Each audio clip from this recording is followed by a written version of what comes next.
এই মঙ্গলবারটা আসলেই না আমার মায়ের মাথাটা পুরো খারাপ হয়ে যায়। সকাল থেকে বলতে থাকে, মৌ কি রান্না করবো বলতো, কি রান্না করবো বলতো। তাই এবারও মাথা খারাপ করছিল যখন, তখন আমি বললাম দেখো পটলগুলো তো পেকে গেল, গরমকালে তো জানি সবজিগুলো কত সহজে পেকে যায়, তো পটলগুলো পেকে গেছিলো একদম। তো আমি বললাম কি মা, একটু পটলের তরকারি ঠিক যেরকম ভাবে বানাতাম আমি সেরকম ভাবে আজকে বানাচ্ছি, আর সাথে করছি একটু টমেটোর চাটনি, বাকি রান্না তুমি সামলে নিও। তো যথারীতি আমি কাজ সেরকম ভাবে শুরু করে দিলাম। এখন আমি বেশ কয়েকটা দিন ফ্রি আছি, সেজন্যই মায়ের হাতে হাতে একটু রান্না করে দিলে মন্দই বাকি আছে, তাই না বলো? এমনিতে তো আমার প্রোফাইলে তোমরা শুধুমাত্র মেকআপ আর বিভিন্ন ধরনের মেকআপের ব্লগ বা অন্যান্য ব্লগ তোমরা এগুলোই দেখো, বাট ইদানিং একটু রান্নার ভিডিও দেখছো, তার কারণ হচ্ছে এখন আমি এই মাসটা আর কি একটু ফ্রি রয়েছি। এটা তো চৈত্র মাস, বুঝতেই পারছো কোনো রকম কোনো শুভ কাজ চৈত্র মাসে নাকি হয় না। এই জন্য যখন ভাবলাম বাড়িতে যখন আছি, কাটাকুটির পাশাপাশি একটু মায়ের হাতে হাতে হেল্প করে দিলেও ভালো হবে। আগে জানো তো আমি রেগুলার বিভিন্ন রেসিপিস ট্রাই করতাম এবং বাড়ির সবাইকে খাওয়াতাম।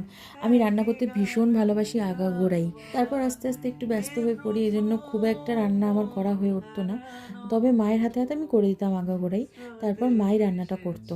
তো আজকে দেখো রান্না করছি পটলের তরকারি, বাট পটলের তরকারিটা একটু অন্যভাবে, এটা নিরামিষ সম্পূর্ণ।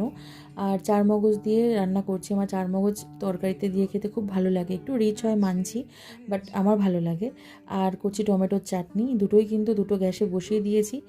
আর এই পটলের তরকারিটা আমার বাড়ির লোক সবাই খুব ভালো খায়, কারণ গোটা গরম মশলা ফোড়ন দেওয়া হয় আর লাস্টে কিন্তু মানে নামানোর সময় একটু ঘি দিয়ে নামাই, সবাই ভালো খায়। আর এই টমেটোর চাটনি বাড়িতে বহুদিন পর হচ্ছে। আর এখন তো গরমকাল, এখন আস্তে আস্তে আমের চাটনি শুরু হবে, তারপর আম ডাল শুরু হবে, কদিন পর থেকে শুরু হবে আমের জ্বালাতন। দেখো তোমাদের সাথে গল্প করতে করতে কিন্তু আমার রান্নাও কমপ্লিট হয়ে গেল। তো চলো নেক্সট একটা ভিডিও নিয়ে আসছি। টাটা, সবাই ভালো থেকো।